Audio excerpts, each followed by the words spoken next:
안녕하세요. 인생 매뉴얼입니다.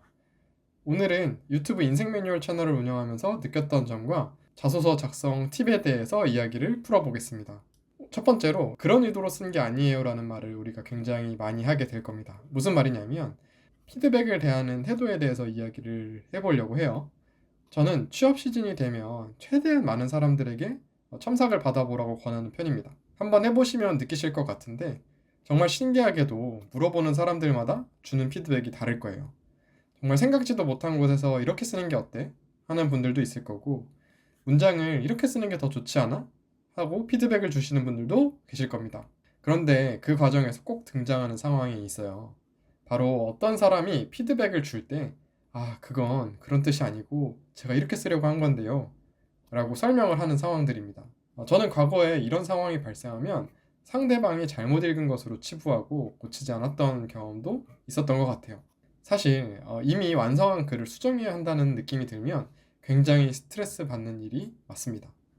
내가 몇 날을 고심해서 쓴 A라고 쓴 글인데 읽는 사람이 B라고 이해한다니 정말 말이 안 되는 일입니다. 그런데 여러분들께 드리고 싶은 말씀은 마음이 가지 않겠지만 그 이야기를 들어야 된다는 점입니다. 여러분들의 자기소개서를 읽게 될 또 다른 사람들도 그 글의 의도를 B라고 파악할 확률이 크기 때문이죠. 그러니 여러분들은 그 부분은 사실 이렇게 부연 설명을 하면서 상대를 이해시킬 게 아니고 상대방의 피드백을 적극적으로 받아들여야 됩니다. 요약하면 내가 의도한 바를 제대로 표현하기 위해 문장을 수정해 주어야 한다는 말입니다. 저는 제3자는 선입견 없이 글을 읽기 때문에 더 글을 객관적으로 볼 수 있다고 생각해요. 나는 이미 글을 작성할 때부터 A라고 써야지라고 의도가 있고 시야가 굉장히 좁아져 있기 때문에 내가 쓴 글을 객관적으로 다시 읽기가 힘듭니다. 그렇지 않을 거다라고 아직까지 믿으시는 분들을 위해 글을 수정해야 되는 이유를 제가 한 번에 납득시켜 드릴게요. 여러분이 작성한 자소서를 채용 담당자가 읽었다고 한번 생각해 보세요. 이미 서류는 제출했고 서류 심사관이 만에 하나 B라고 읽는다면 여러분은 안타깝게도 보충 설명을 할 수 있는 방법이 없습니다. 그러니 결론은 마음 아프겠지만 다시 쓰셔야 한다 입니다.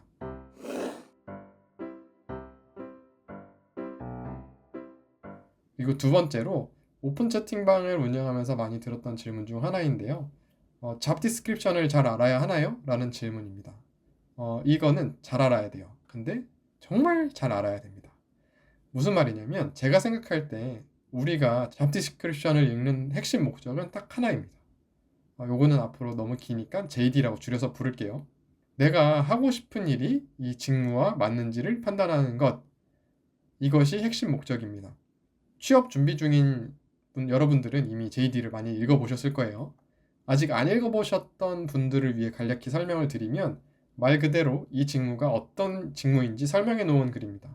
어떤 직무에서 어떤 일을 하는지, 어떤 과목을 미리 수강했어야 되는지, 그리고 뭐 또 다른 필요한 조건은 무엇인지 등등 서술해 놓은 글이고요. 그런데 실제로 이 JD를 읽어보면 이해가 잘 안 가는 경우가 많습니다. 새로 보는 단어들이 많이 보이고 이해가 안 되는 말들이 많이 나옵니다. 내가 잘 모르기 때문에 불안해지기 마련이고요. 이거를 더 잘 알아야 되겠다라는 생각이 들어서 더 자세한 정보를 찾기 위해 이곳저곳 물어보는 방향으로 전개가 됩니다. 앞에 강의에서도 말씀드렸지만 JD의 정보를 이해하는 목적은 내가 원하는 일을 할 수 있는 직무에 바르게 지원하기 위해서가 되어야 합니다. JD의 내용과 내 경험이 일치해요 라고 가면 안 된다는 의미예요. 밑에 예시를 들어서 말씀을 드려볼게요. 쉽게 이해가 될 거예요. 내가 석사를 할 때 시뮬레이션 연구를 했는데 S전자 직무 중에 소프트웨어를 쓰는 직무가 뭐가 있을까? JD를 쭉 둘러보니 패키지 개발 직무에 시뮬레이션을 하네. 그럼 S전자에서는 무슨 소프트웨어를 쓸까? 내가 사용했던 소프트웨어랑 같은 걸 써야 될 텐데. 같은 소프트웨어를 쓴다고 한들 내가 연구할 때 패키지를 연구한 적이 없으니 불리할 것 같네. 단위공정 기술 개발도 있네. 팹에 들어가서 장비도 만져야 되는 건가? 나는 시뮬레이션만 해봐서 장비 다룰 줄은 모르는데 그럼 내 경험이랑 더 잘 맞는 다른 직무를 알아봐야 되겠다. 또 다른 예시는 내가 석사 과정 중에 시뮬레이션 연구를 했는데 아무리 소자 구조를 잘 만들어도 패키징에서 제대로 마무리가 안 되면 100% 성능이 발휘가 안 되는 경험을 했어. 패키징 설계를 바꿔 소자 성능을 최대로 뽑아낸 경험이 있는데 이 경험을 회사에서도 한번 해보고 싶어.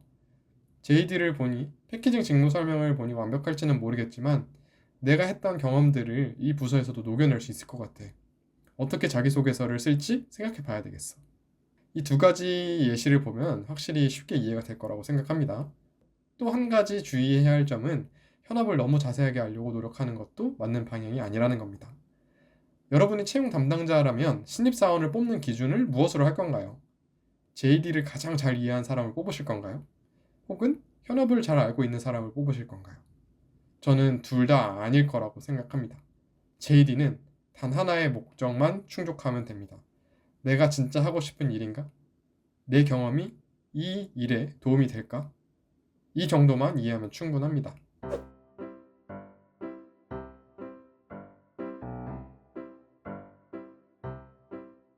그리고 세 번째로는 인터뷰이들의 공통점에 대해서 이야기를 하려고 합니다. 이거는 제가 꼭 한번 다루고 싶었던 주제인데요. 제 유튜브 채널에 영상을 지금까지 한 50개 정도를 업로드를 했습니다. 그런데 신기하게도 직무에 관계없이 출연한 사람들 사이에 공통점이 보이는 것 같았습니다. 사람들이 하나같이 말해요. 의사소통 능력이 중요하다.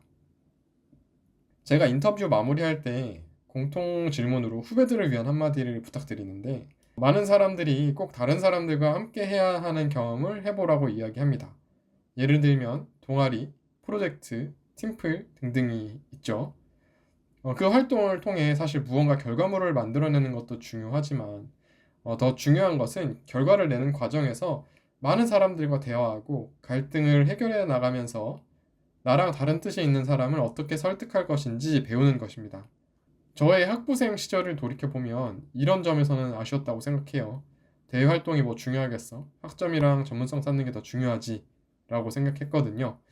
그래서 사람들하고 섞이는 것보다는 전공 공부를 하거나 학부 연구생을 알아봤던 기억이 있습니다.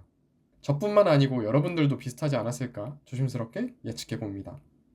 하지만 제가 공정설계 엔지니어로 일을 할 때의 경험을 떠올려 보면 회사에서는 혼자 할 수 있는 일이 거의 없습니다. 여러 부서와 협업해야 되고 도움을 요청해야 되고요. 반대로 도움을 요청받기도 하고 의견을 조율하고 문제를 해결하기 위해 팀을 움직여야 됩니다. 결국 같은 방향으로 일을 하게 설명을 해야 되는 거죠. 이 모든 과정에서 결국 필요한 능력이 바로 커뮤니케이션입니다. 조금 극단적인 예시로 학점이 4.5인 지원자, 하지만 독서실에서 많은 시간을 보낸 지원자와 학점이 3.0이지만 대화 경험이 많은 지원자.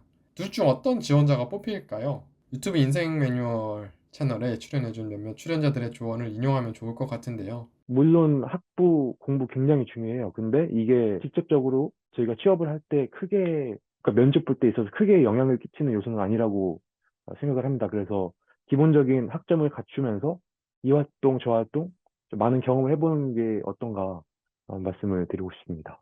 사람들이랑 인간관계를 잘하는 게 저는 제일 중요한 것 같아요. 이게 회사가 혼자 일하는 게 아니고 아무래도 같이 일하는 거다 보니까 좀 싫은 사람한테도 좀 멋지게 대처하는 그런 스킬?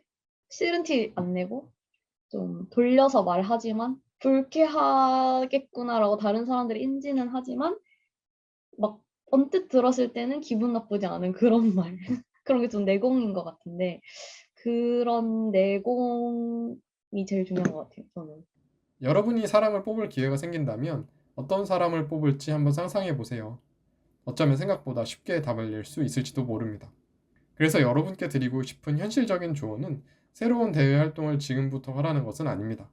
이미 지나간 시간을 바꿀 수는 없지만 여러분이 경험한 일 속에서 커뮤니케이션 요소를 다시 발견하는 건 지금부터도 가능하죠. 예를 들면 팀플을 했던 경험, 무언가 발표를 했던 경험, 아르바이트를 하면서 손님과 소통했던 경험 등등이 있겠죠. 강의에서 이야기했던 대로 뭐뭐 했다 뭐뭐 했다가 아니고 그 경험을 통해 무엇을 배웠다를 한번 이끌어내 보는 것은 어떨까요? 오늘은 제가 이렇게 유튜브를 하면서 느꼈던 점과 현업에서 느꼈던 점을 토대로 취준생 여러분들께 전해드리고 싶었던 주제 세 가지를 전해보았습니다. 결국 회사도 함께 일하고 싶은 사람, 자신의 목표가 구체적인 사람을 뽑지 않을까 생각합니다. 그럼 오늘은 여기까지 하겠습니다. 다음에 또 만나요. 안녕!